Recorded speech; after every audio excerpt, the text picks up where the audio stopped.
The MEZZOTINT by M.R. James. Some time ago, I believe I had the pleasure of telling you the story of an adventure which happened to a friend of mine by the name of Denniston during his pursuit of objects of art for the museum at Cambridge. He did not publish his experiences very widely upon his return to England, but they could not fail to become known to a good many of his friends, and among others to the gentleman who at that time presided over an art museum at another university.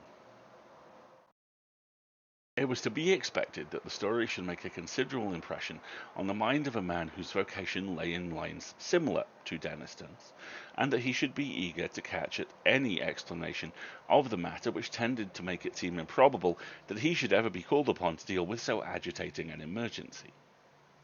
It was, indeed, somewhat consoling to him to reflect that he was not expected to acquire ancient manuscripts for his institution. That was, after all, the business of the Shelburnian Library. I'm sorry, was that the very first Shelbyville joke? I think it might be. It's over, Springfield, you lose. The authorities of that institution might, if they pleased, ransack obscure corners of the continent for such matters. Content warning? Colonialism. Colonialism. He was glad to be obliged at the moment to confine his attention to enlarging the already unsurpassed collection of English topographical drawings and engravings possessed by his museum. Yet, as it turned out, even a department so homely and familiar as this may have its dark corners. And to one of these, Mr. Williams was unexpectedly introduced. Those who have taken even the most limited interest in the acquisition of topographical pictures are aware that there is one London dealer whose aid is indispensable to their researches. What? Do we perhaps know the last name of this particular London We're purveyor about to of find out. antiquities? Yes, Mr. J.W. Britnell publishes at short intervals very admirable catalogues of a large and constantly changing stock of engravings, plans, and old sketches of mansions, churches, and towns in England and Wales. These catalogues were, of course, the ABC of his subject to Mr. Williams. But as his museum already contained an enormous accumulation of topographical pictures, he was a regular, rather than a copious, buyer, and he rather looked to Mr. Britnell to fill up gaps in the rank and file of his collection, rather than to supply him with rarities.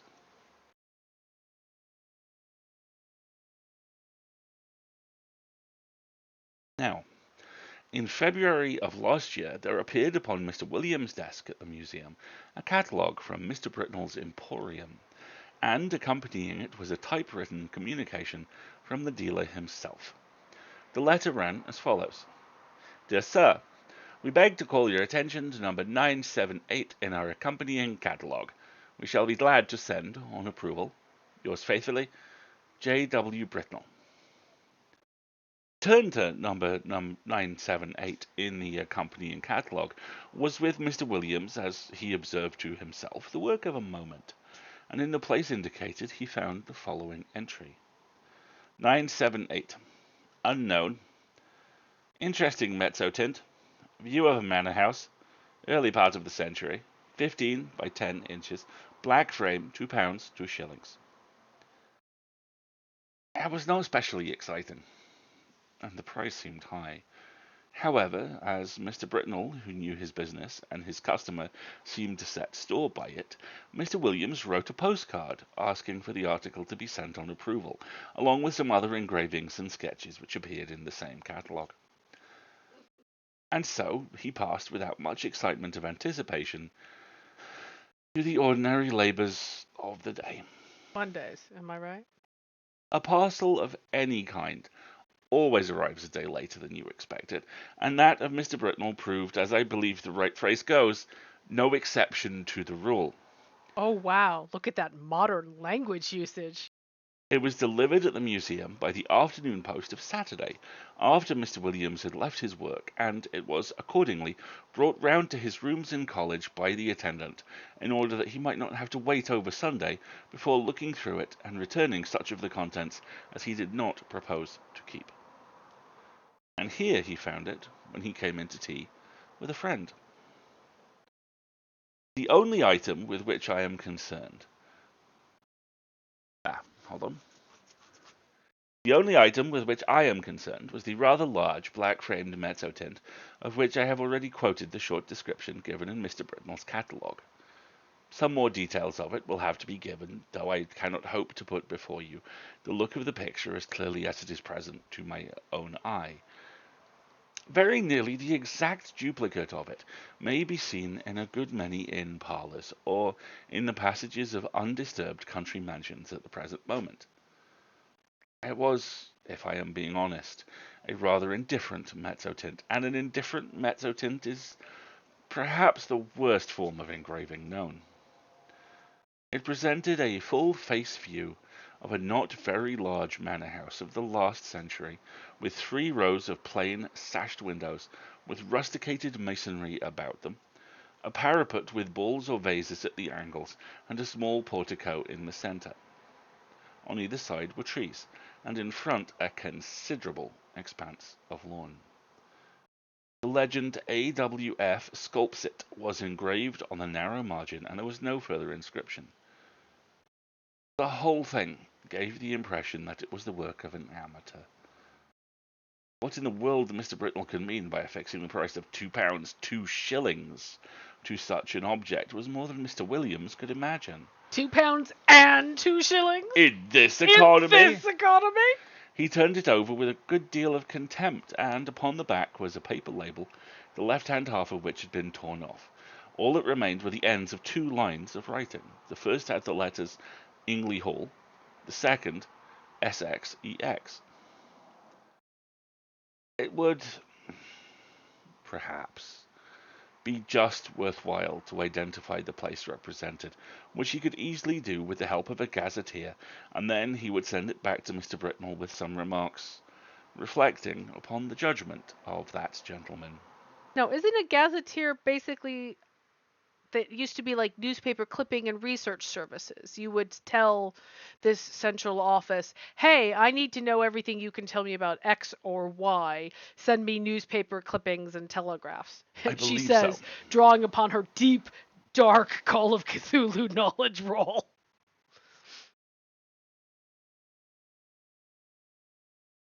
Amateur Mezzotint was my nickname in. Oh no, please. Amateur Mezzotint is my father. Uh, He lighted the candles, for it was now dark, made the tea, and supplied the friend with whom he had been playing golf, for I believe the authorities of the university I write of indulge in that pursuit by way of relaxation, and tea was taken to the accompaniment of a discussion which golfing persons can imagine for themselves, but which the conscientious writer has no right to inflict upon any non-golfing persons. I love that he throws shade at people who like golf. Like, that's going on the bingo Isn't this card. like the second time he's done that? Oh, we're building a bingo card in the chat. Golf shade, take a drink.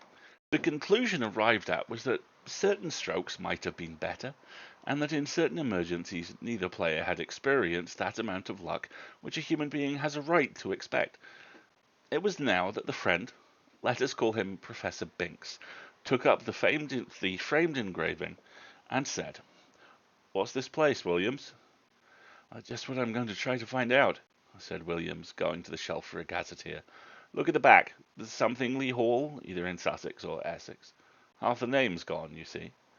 You don't happen to know it, I suppose?" "Is it from that man Britnell, I suppose, isn't it?" said Binks. "Is it for the museum?" "Well, I should think I should buy it if the price was 5 shillings," said Williams. "But for some unearthly reason he wants 2 guineas for it. Can't conceive why. It's a wretched engraving. There aren't even any figures to give it life." "It's not worth 2 guineas, I should think," said Binks, "but I don't think it's so badly done. Moonlight seems rather good to me. and I should have thought there were figures, or at least a figure, just on the edge in front. Let's look, said Williams. Well, it's true the light is rather cleverly given. Where's your figure? Oh, yes, just ahead, right in the front of the picture. And indeed there was. Hardly more than a black blot on the extreme edge of the engraving, the head of a man or woman, a good deal muffled up, the back turned to the spectator, and looking towards the house. Williams had not noticed it before. Still, he said, that was a cleverer thing than I thought. I can't spend 2 guineas of museum money on a picture of a place I don't know. Professor Binks had his work to do and soon went, and very nearly up to whole time Williams was engaged in a vain attempt to identify the subject of his picture. Oh, if the vowel before the ng had only been left, it would have been easy enough, he thought. But as it is, the name may be anything from Guestingly to Langley, and there are many more names ending like this than I thought. This rotten book has no index of terminations. School in Mr. Williams' college was at 7. It need not be dwelt upon, the less so as he met their colleagues who had been playing golf during the afternoon, and words with which we have no concern were freely bandied across the table. Merely golfing words, Golf I would shame! hasten to explain. You could always see him leaning forwards and going, no, really, fuck golf. Index of terminations is an amazing phrase. That's like a band name and a gender all in one. His gender, index of terminations. I suppose It's a very well organized Terminator, right? Yes. Sarah Connor, page 1, column 3. Yes, exactly. Sarah J. Connor, Sarah K. Connor. Sorry, I need to get out of Arnie for a moment. I suppose an hour or more to have been spent in what is called common room after dinner. Later in the evening, some few retired to William's rooms, and I have no doubt that whist was played and tobacco smoked. During a lull in these operations, Williams picked up the mezzotint from the table without looking at it, and handed it to a person mildly interested in art, telling him where it had come from, and the other particulars which we already know. The gentleman took it carelessly, looked at it, then said in a tone of some interest, "That's a really good piece of work, Williams. It's quite a feeling of the Romantic period. The light is admirably managed, it seems to me, and the figure, though it's rather too grotesque, is somehow very impressive." "Yes, isn't it?" said Williams, who was just then busy giving whisky and soda to others of the company, and was unable to come across the room to look at the view again. It was by this time rather late in the evening, and the visitors were on the move. After they went, Williams was obliged to write a letter or two and clear up some odd bits of work. At last, some time past midnight, he was disposed to turn in, and he put out his lamp after lighting his bedroom candle. See, it's not just you and I who work after midnight. The whole time I'm reading this paragraph, I'm going, "Hey, M.R. James, quit it. Knock it off. Hey, James, go on shitty holiday again. That'll go well. No, take the crown, it'll be fine." The picture lay face upwards on the table with it. Sorry, Eric Cartman and M.R. James says, "I'm taking the crown, you guys." You guys, take the crown. The picture lay face upwards on the table where the last man who looked at it had put it, and it caught his eye as he turned the lamp down. What he saw made him very nearly drop the candle on the floor, and he declares now that if he had been left in the dark at that moment, he would have had a fit. But as that did not happen, he was able to put down the light on the table and take a good look at the picture. Sorry, Peppy. What? Pezzy did a spit take at the Carmen. It was indubitable, rankly impossible, no doubt, but absolutely certain. In the middle of the lawn in front of the unknown house, there was a figure where no figure had been at 5 o'clock that afternoon. Nope. It was crawling on all fours towards the house, and it was muffled in a strange black garment with a white cross on the back. Double nope! This is the burn it. Burn it and change your name and move. Alright, burn it down, burn the house down you're in, pack all your possessions, change your name, leave town, goodbye. I say, Williams, where's that rather interesting looking mezzotint you got? Oh, it's just over there in the middle of the binding circle in the salt. Fun fact, an awful lot of auto-drive cars you can literally put in a binding circle. You draw a white circle around them or a circle of salt or anything like that, and the sensors get really confused because they go, well, that's a highway marking, I'm not crossing that. Unless it's a Tesla, allegedly. Let's move on. Let us move on to the creepy figure crawling on all fours where there was no creepy figure in all fours. Where's my new emoji? I do not know what is the ideal course to pursue in a situation of this kind. I can only tell you what Mr. Williams did. He took the picture by one corner and carried it across the passage to a second set of rooms which he possessed, and then he burnt them down. No, there he... Sorry. He should have the end! There he locked it up in a drawer, sported the doors of both sets of rooms, and retired to bed. But first he wrote out and signed an account of the extraordinary change which the picture had undergone since it had come into his possession. I want to step out here for a moment because I actually really love this paragraph. And I love what James does all the way through this story.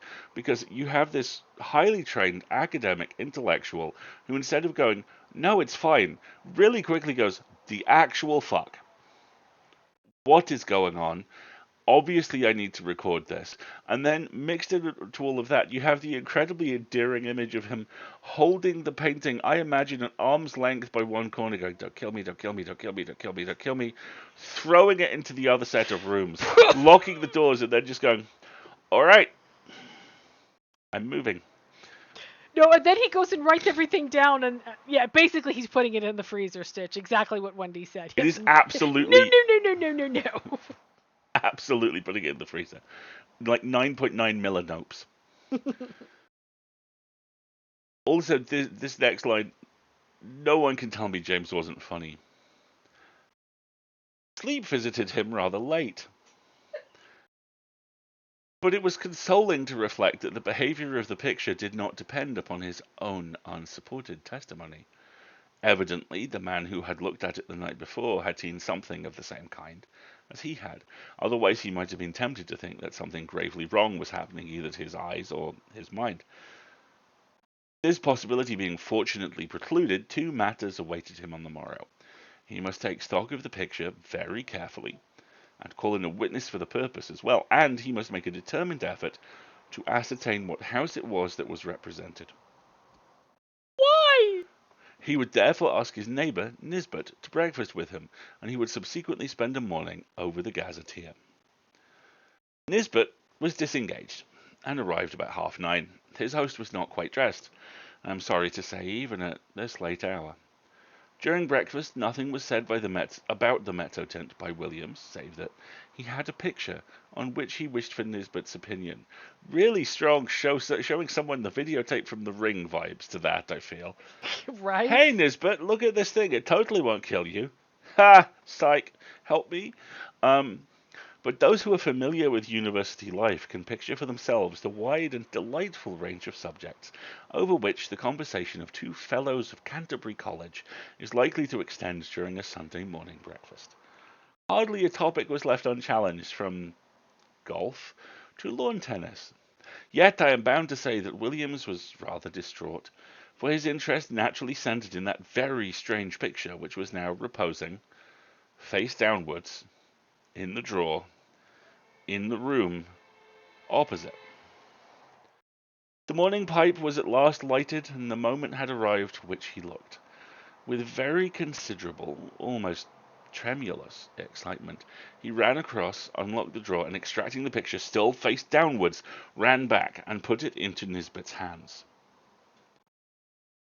Now, he said, Nisbet, I want you to tell me exactly what you see in that picture. Please describe it, if you don't mind, rather minutely. I'll tell you why afterwards.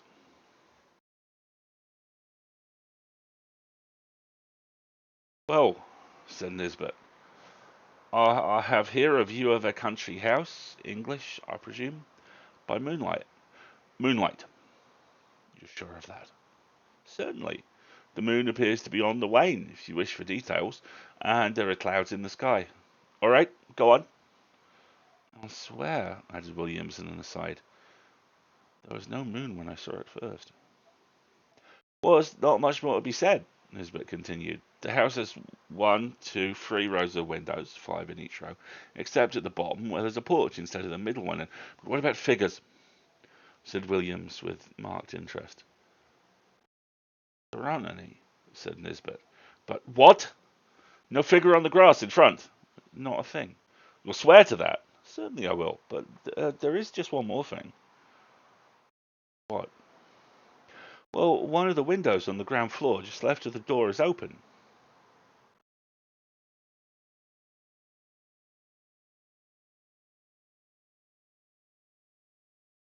You absolute dramatic.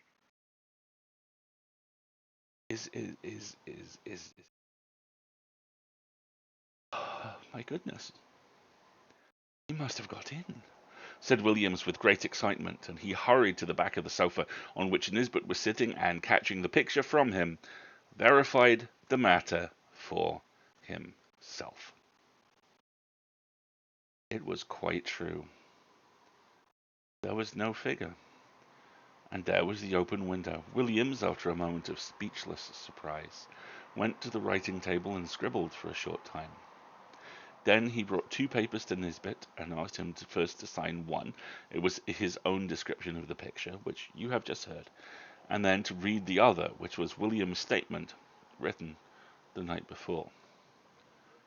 What can it all mean? Said Nisbet. Exactly, said Williams. Well, one thing I must do, or 3 things, now I think of it. I must find out from Garwood, that was his last night's visitor, what he saw, and then I must get the thing photographed before it goes further, and then I must find out what the place is.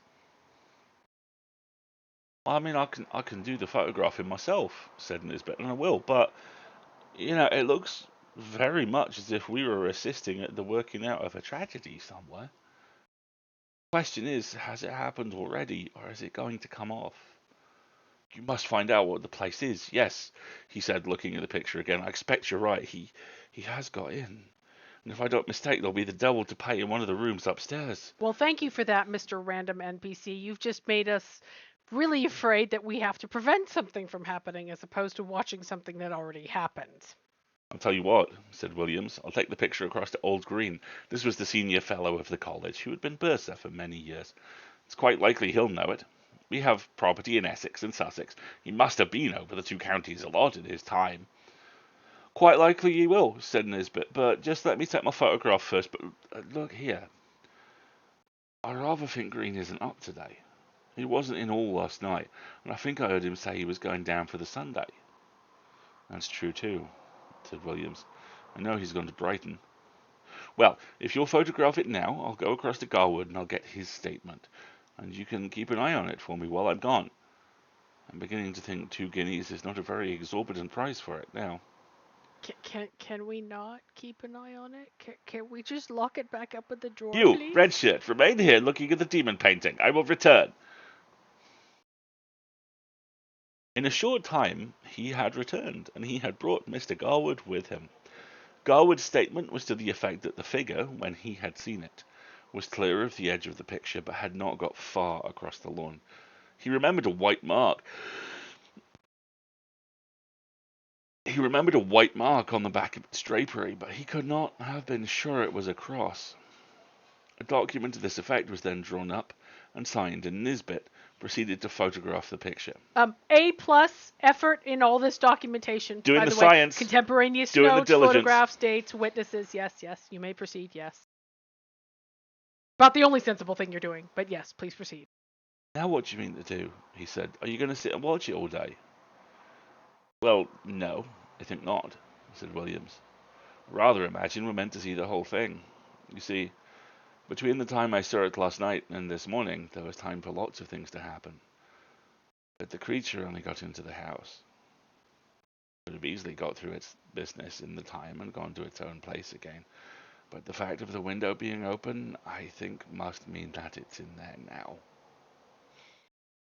I feel quite easy about leaving it, and besides, I have a kind of idea that it wouldn't change much, if at all, in daytime. We might go out for a walk this afternoon and come in to tea or whenever it gets dark. I shall leave it out on the table here and sport the door. My skip can get in, but no one else. The three agreed that this would be a good plan. Fuck me, really? Okay. You just gotta leave it there. So, Oh this supernatural animated painting that appears to be depicting an actual murder, and we're fairly certain it's not going to change during the day. So how about we fuck off and do a Duke of Edinburgh hike, and then go out for a chippy tea? Sorted. no. The three agreed that this would be a good plan, and further, that if they spent the afternoon together, they would be less likely to talk about the business to other people, for any rumour of such a transaction as was going on would bring the whole of the Phasmatological Society about their ears. So we may give them a respite. Till 5 o'clock.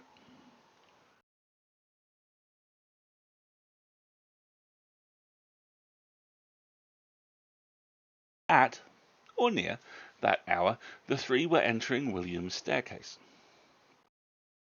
They were at first slightly annoyed to see that the door of his rooms was unsported, but in a moment it was remembered that on Sunday the skips came for orders an hour or so earlier than on weekdays. However, a surprise was awaiting them. The first thing they saw was the picture leaning up against a pile of books on the table, as it had been left, and the next thing they saw was William's skip, seated on a chair opposite, gazing at it with undisguised horror. What did we tell you people? How was this? Mr. Filcher, the name is not my own invention, was a servant of considerable standing, and set the standards of etiquette to all his own college and to several neighbouring ones. Nothing could be more alien to his practice than to be found sitting on his master's chair, or appearing to take any particular notice of his master's furniture or pictures. Indeed, he seemed to feel this himself. He started violently. Fuck it on, son. He started violently when the three men were in the room and got up with a marked effort. Then he said, I ask your pardon, sir, for taking such a freedom as to set down. Thank you, classism. Not at all, Robert, interposed Mr. Williams. I was meaning to ask you sometime what you thought of that picture. Well, sir, of course I don't set up my opinion again yours, but it ain't the picture I should hang where my little girl could see it, sir. Wouldn't you, Robert? Why not? No, no, sir, no. Why, the poor child. I recollect once she see a door Bible with pictures not half what that is, and we had to set up with her 3 or 4 nights afterwards, if you'll believe me, and she was to catch a sight of this skeleton here, or whatever it is, carrying off the poor baby. She would be in a taking. You know how it is with kids, how nervous they get with a little thing and all, but what I should say, don't seem a right picture to be laying about, sir. Not where anyone that's liable to be startled could come in. Should you be wanting anything this evening, sir? Thank you, sir. With these words, the excellent man went to continue the round of his masters, and you may be sure the gentleman whom he left lost no time in gathering around the engraving. There was the house, as before, under the waning moon and the drifting clouds. The window that had been open was shut, and the figure was once more on the lawn, but not this time crawling cautiously on hands and knees. No, no, this time it was erect, and stepping swiftly with long strides towards the front of the picture. The moon was behind it, and the black drapery hung down over its face, so that only hints of that could be seen, and what was visible made the spectators profoundly thankful that they could see no more than a white dome-like forehead and a few straggling hairs. The head was bent down, and the arms were tightly clasped over an object which could be dimly seen and identified as a child. Whether dead or living, it was not possible to say. The legs of the appearance alone could be plainly discerned, and they were horribly thin.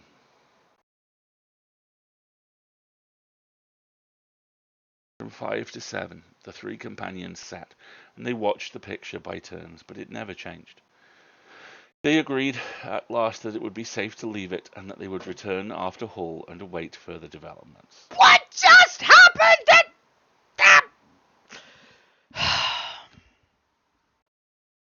This picture has terrified a stalwart servant, and changed at least once, and this thing might be eating a baby. Oh well, let's go to dinner. Chippy tea, chippy tea. OMG. From This is called negligence, people! Come on! At least throw your coat over the thing! When they assembled again, at the earliest possible moment, the engraving was there, but the figure was gone, and the house was quiet under the moonbeams. You need a moment. Of course the figure's gone! They left it alone!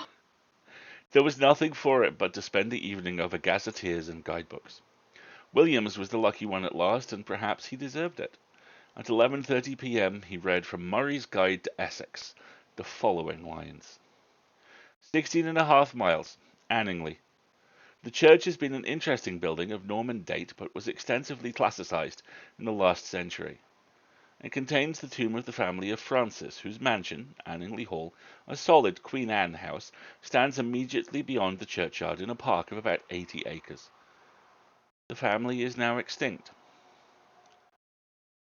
the last heir having disappeared mysteriously in infancy in the year 1802. The father, Mr. Arthur Francis, was locally known as a talented amateur engraver in mezzotint. After his son's disappearance, he lived in complete retirement at the Hall, and he was found dead in his studio on the 3rd anniversary of the disaster, having just completed an engraving of the house, impressions of which are of considerable rarity. Ta-da! This looked like business, and indeed, Mr. Green, on his return at once, identified the house as Anningley Hall. Which one was Mr. Green? He's the one who's been mysteriously absent for a couple of days, remember? Oh, yes, thank you. Quick, come up with another accent! Is there any kind of explanation of the figure, Green? Was the question which Williams naturally asked. I don't know. I'm sure, Williams, I don't know. What used to be said in the place when I first knew it, which was before I came up here, was just this. Old Francis was always very much down on those poaching fellows, and whenever he got a chance, he used to get a man whom he suspected of it turned off the estate, and by degrees he got rid of them all but one. Squires could do a lot of things then that they daren't think of now. Well, this man that was left was what you find pretty often in that country, the last remains of a very old family. I believe they were lords of the manor at one time. I recollect just the same thing in my own parish. What, like the man in Tess of the D'Urbervilles? Williams put in. Yes, I dare say. It's not a book I could ever read myself. But this fellow could show a row of tombs in the church there that belonged to his ancestors, and all that went to sour him a bit. But Francis, they said, could never get at him. He always kept just on the right side of the law, until one night the keepers found him at it in a wood, right at the end of the estate. I could show you the place now. It marches with some land that used to belong to an uncle of mine, and you can imagine there was a row, and this man, Gordy, that was the name, to be sure, Gordy. Wrong voice. That was the name, to be sure, Gordy. I thought I should get it. Gordy. He was unlucky enough, poor chap, to shoot a keeper. Well, that was what Francis wanted, and grand juries, you know what they would have been then. And poor Gordy was strung up in double quick time. I've been shown the place he was buried, on the north side of the church. You know the way in that part of the world. Anyone that's been hanged or made away with themselves, they bury them that side. And the idea was that some friend of Gordy's, not a relation, because he had none, poor devil. He was the last of his line, kind of spes ultima gentis, might have planned to get hold of Francis's boy and put an end to his line. I don't know. It's rather an out-of-the-way thing for an Essex poacher to think of, but I should say now it looks more as if old Gordy had managed the job himself. Oh, I hate to think of it all. Have some whiskey, Williams. The facts were communicated by Williams to Denniston and by him to a mixed company of which I was one, and the Sadducean professor of ophiology another. I am sorry to say that the latter, when asked what he thought of it, only remarked, "Oh, those Bridgeford people will say anything," a sentiment which was met with the reception it deserved. I have only to add now I have only to add that the picture is now in the Ashleyan Museum, that it has been treated with a view to discover whether sympathetic ink has been used in it, but without effect, that Mr. Britnell knew nothing of it, save that he was sure it was uncommon, and that though carefully watched, it has never been known to change again.